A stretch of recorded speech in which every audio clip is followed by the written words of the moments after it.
नमस्ते। कभी सोचा है स्विच दबाते ही ये जो बत्ती जल जाती है, ये होता कैसे है? आज हम उसी इंसान की कहानी जानेंगे जिसने ये सब मुमकिन बनाया। एक ऐसा नाम, माइकल फैराडे। तो सवाल यही उठता है ना कि एक एक लोहार का बेटा जिसके पास स्कूल जाने तक के पैसे नहीं थे, वो साइंस की दुनिया का हीरो कैसे बन गया। चलिए इसी सवाल का जवाब ढूंढते हैं। तो ये कहानी शुरू होती है एक ऐसी जगह से जिसका साइंस की दुनिया से दूर दूर तक कोई लेना देना नहीं था। साल था 1791। इंग्लैंड की बात है।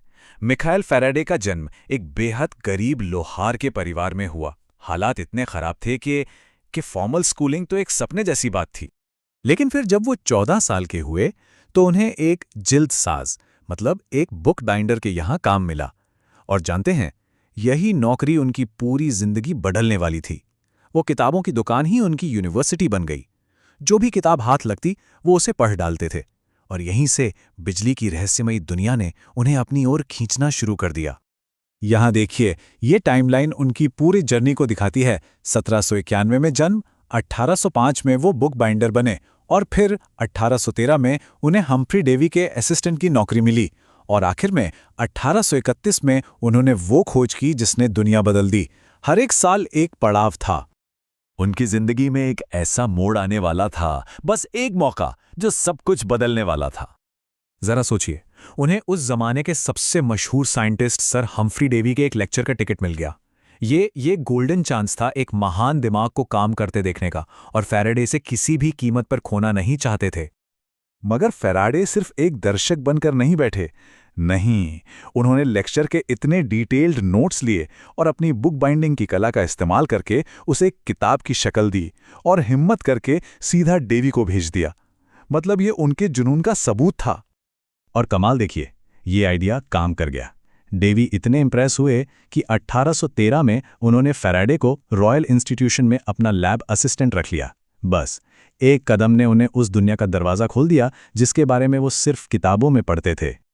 तो अब आते हैं कहानी के सबसे मजेदार हिस्से पे, वो खोजें जिसने सच में हमारी दुनिया को रोशन कर दिया। साल था 1821। अपनी सबसे बड़ी खोज से करीब 10 साल पहले ही फैराडे ने एक चमत्कार कर दिखाया था। उन्होंने साबित कर दिया था कि बिजली और चुंबक का इस्तेमाल करके लगातार गोल गोल मोशन पैदा किया जा सकता है। असल में ये दुनिया की पहली इलेक्ट्रिक मोटर का प्रोटोटाइप था। लेकिन असली धमाका हुआ 1831 में।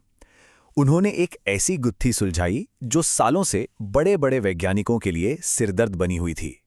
वो बिजली और चुंबक के बीच का एक छिपा हुआ कनेक्शन दुनिया के सामने लाने वाले थे। इस चीज को उन्होंने नाम दिया इलेक्ट्रोमैग्नेटिक इंडक्शन।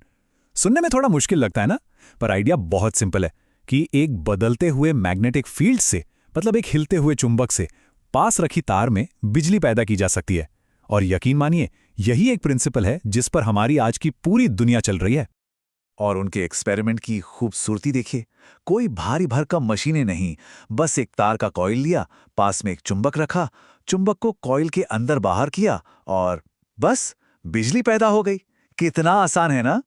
तो सबसे जरूरी बात क्या है?